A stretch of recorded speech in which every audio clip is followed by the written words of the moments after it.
Labor law, droit du travail. This is an introduction, of course. I want you to have the key concepts and vocabulary in French coming up.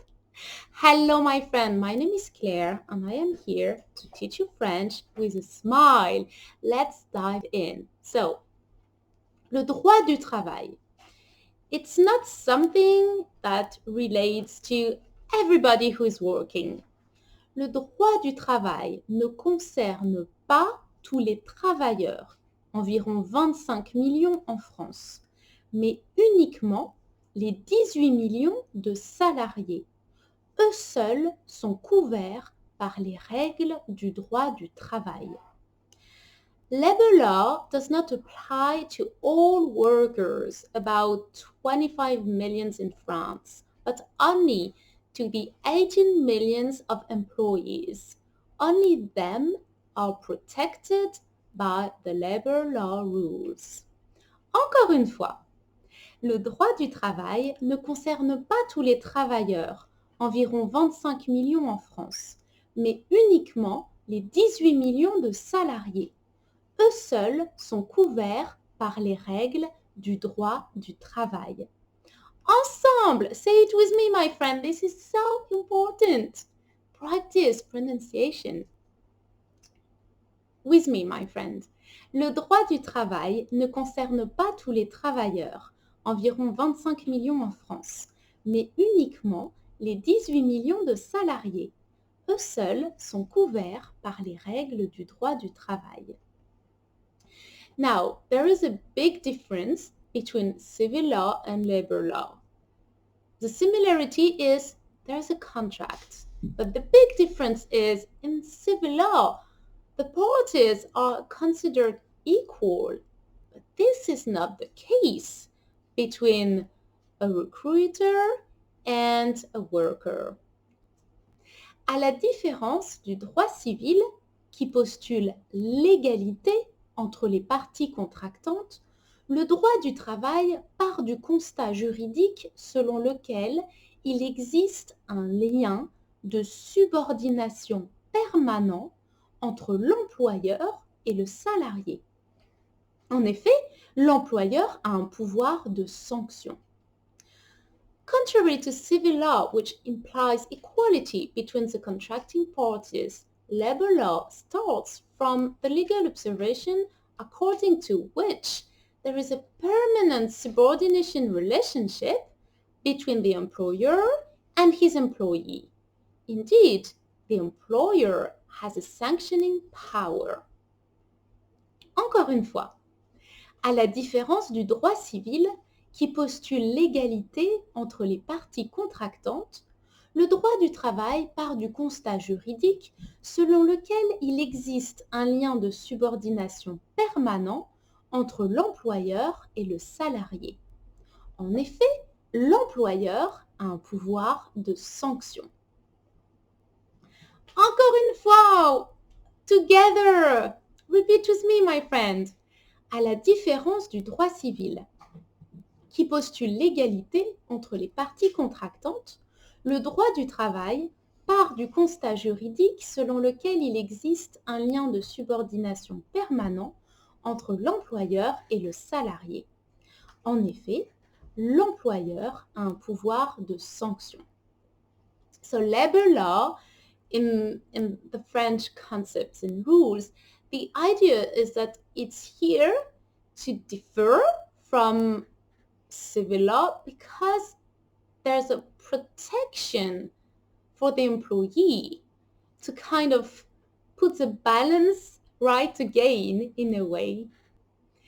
Lacordaire a écrit en 1841 « Entre le fort et le faible, c'est la liberté qui opprime et la loi qui affranchit. » Par conséquent, un contrat n'est pas forcément juste.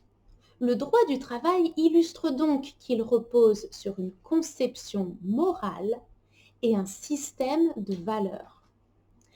Lacordaire wrote in 1841, "Between the strong and the weak, there is a liberty which oppresses and the law which frees. Consequently, a contract is not necessarily fair.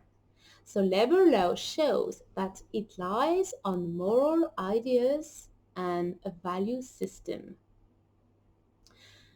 Encore une fois, Lacordaire a écrit en 1841 « Entre le fort et le faible, c'est la liberté qui opprime et la loi qui affranchit. » Par conséquent, un contrat n'est pas forcément juste. Le droit du travail illustre donc qu'il repose sur une conception morale et un système de valeurs. Ensemble, Lacordaire a écrit en 1841 « Entre le fort et le faible, c'est la liberté qui opprime et la loi qui affranchit. » Par conséquent, un contrat n'est pas forcément juste. Le droit du travail illustre donc qu'il repose sur une conception morale et un système de valeurs. So when you are hired within a company, in general, you are given a contract and you are invited to sign it, but you do not negotiate it bit by bit. It is already written. You just have to accept or decline it. And in French, this type of contract is called un contrat d'adhésion. The verb is adhérer. Le contrat du travail constitue un contrat d'adhésion dans lequel le salarié ne négocie pas les conditions de son travail car il n'est pas à l'égal du recruteur.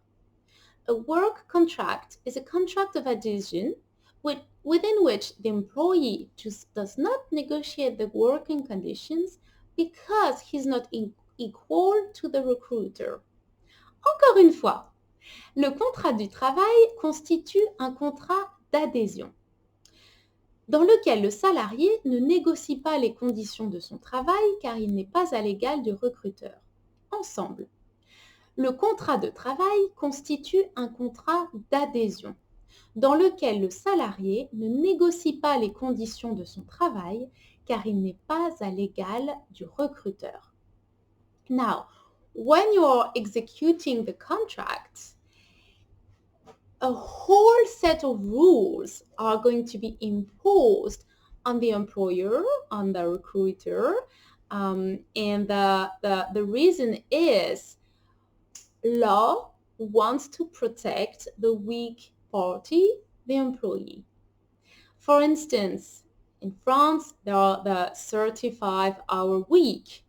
An employer cannot decide otherwise. You know, things like that in everything regarding health and safety. It is imposed upon the employer. Or, dans l'exécution du contrat de travail, les normes du droit du travail s'imposent à l'employeur. Ainsi, le droit du travail s'interpose entre la loi du marché et le respect de la dignité du travailleur. So notice dignity is dignité. Dignité. But in the performance of the work contract, labor law rules bind the employer. Hence, labor law stands between market forces and the respect of workers' dignity.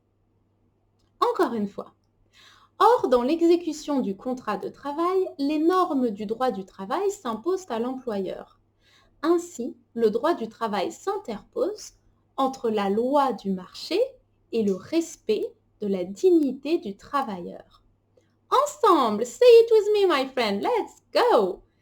Or, dans l'exécution du contrat de travail, les normes du droit du travail s'imposent à l'employeur. Ainsi, le droit du travail s'interpose entre la loi du marché et le respect de la dignité du travailleur. You did it! Congratulations, my friend! As always, I am available for you if you want to dive deeper, if you need one-to-one lessons. I am on Preply. The link is below. You can also find so many other French tutors, so go and check these great websites. I see you very soon, and French is a smile. Bye-bye!